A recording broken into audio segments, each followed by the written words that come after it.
Hello and welcome back to a new episode for the conversion of Lifeboat Hygge. I am walking in the opposite direction I usually walk at because I basically swapped over my boats. So Hygge is there and my barge, you can just about see a bit of it, is on the hammerhead. The reason for switching them over is that Hygge is closer to the gangway, so we are able to get some heavier bits and pieces on board. It's a bit of a grey murky day today, and make it a bit easier on ourselves. So hope you enjoy this episode. Like I said, it's much nicer to have her here close to the gangway, and another reason for having her here is that I still need to do quite a bit of work on the foredeck. And as you can see, I can actually reach that really well from here. There's a few bits I need to look at with regards to the new bits I put in. I don't know whether you can see that kind of cracking bit there. I need to repair that with a bit of glass. Also, what I need to do is fill these bits out because there's always water and nastiness collecting there. So if I make that so that water's off, that will be much easier. I was surprised to see, and I don't know why I was surprised, that the anchor and everything else is actually not sticking out that much. She fits really nicely in this corner, so as soon as the weather is nicer, I'll do some more work on that, try and get her painted on the outside, and that might be next spring, because like I said, I need to move in, and as October is starting this week, I feel the pressure a bit, to be honest with you. One of the things we managed to do, which was quite a lifting experience, was getting the washing machine on board. It's not quite in there to stay, because I need to get all these pipes connected. The drain, which I have the mouse line for already, but I think that's not going to be long enough. This is the inlet for the water, of course a socket. It's a top loading machine, as you can see, and it's looking nice. It will have a top on it, so it kind of continues the worktop. But like I said, one of the reasons we're here, the next job will be, after I've painted all that out and got it just how I want it, is to get the fridge freezer in, because we actually picked that up as well over the weekend. So hopefully things will come together quite quickly now, because like I said, it's starting to get a bit nerve-wracking, and as you can see, it doesn't look like we're anywhere close, but it's going to be all right. Having another look at the foredeck, I've done quite a bit of sanding, as you can see, and it's a bit disheartening to see how much the plywood already deteriorated, despite the fact that I've put epoxy on it and painted it out. But I'll just do a repair, and the horizontal bit I'm going to be glassing in with epoxy just to make it super duper strong, because this is ridiculous after just 2.5 years, but that's just wood for you in a marine environment, I suppose. Despite it being a lovely day today, of course the boat's the wrong way around, because the bow needs to dry out for me to work on it, but the sun is on the aft end at the moment, so what I did was get my first pack of the solid wood flooring on board, which is the oak flooring, which I've been using mainly the aft end of, because I had a bunch of second-hand stuff.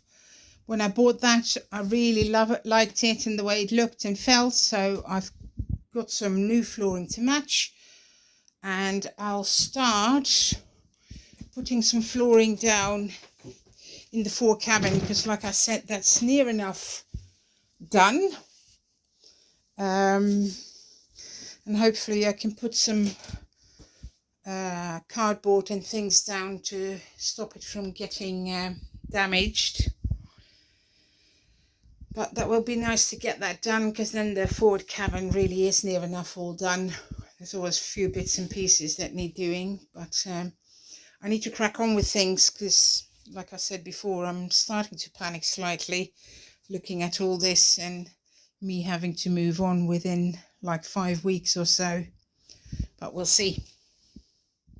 I have got the washing machine in permanently. I had some of this sticky back stuff left, so I thought I'd stick that on the side just in case it wants to rattle, because that's what washing machines tend to do. They have a bit of movement in them. I've got my dust sheet on top of it so I can cover that all up, because my counter is still a worktop with the chop saw on it, so I might as well try and keep the dust and everything off it as much as I can.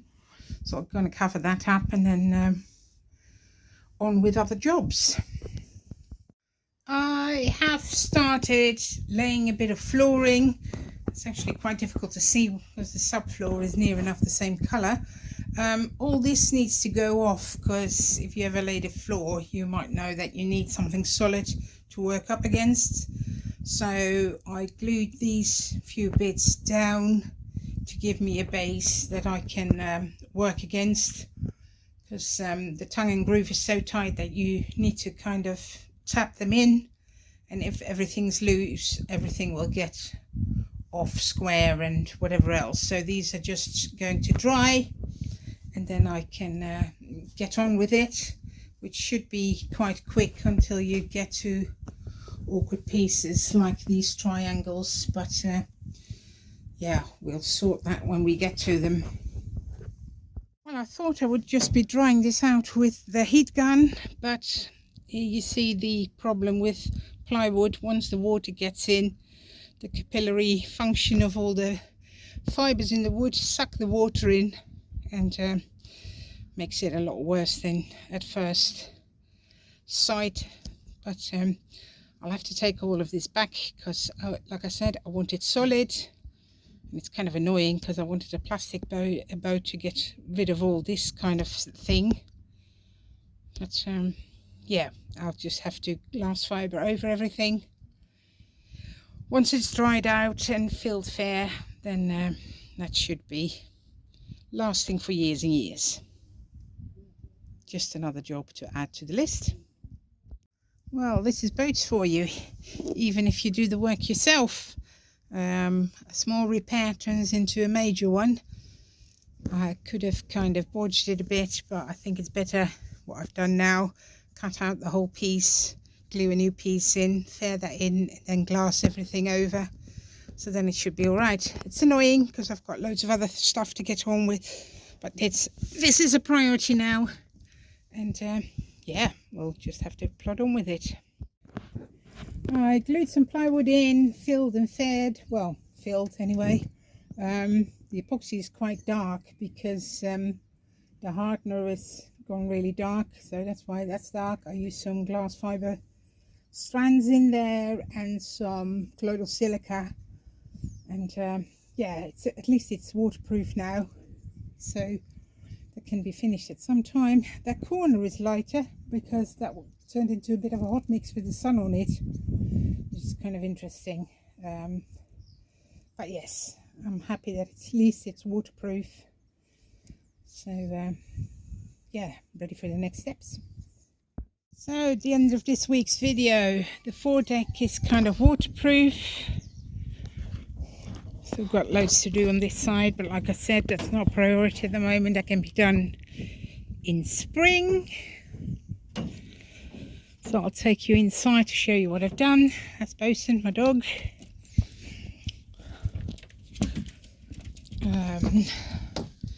It's looking a lot neater in the utility room, which is one of the next projects. But the main thing I've been doing is, apart from putting the washing machine in, which is covered, is putting quite a bit of flooring in, which is looking really nice.